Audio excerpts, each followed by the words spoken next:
मोर लिए ना ते हमेशा से ही सबसे ज़्यादा खास रहे है।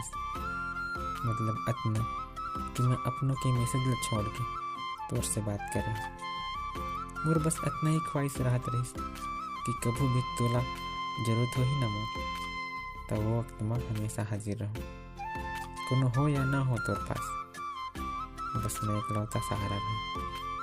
तो कथे ना, कोनो ला जरूरत से ज़्यादा जरूरी रख दे तो ओकर जरूरत ही बदल जाती। तो आज भी कुछ ऐसे ही होइस, तोर जरूरत जो मोला नजर नहीं आइस, मैं तो अपन तरफ से याद करता तोला।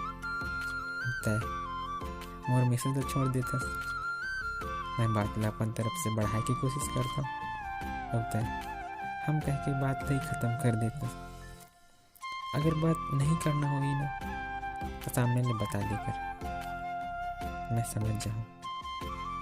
तय इसे इग्नोर मत करेगा, काबर की तोर खुशी ज़्यादा जरूरी है मोर बर। चाहे मोर खुशी रहे या ना रहे,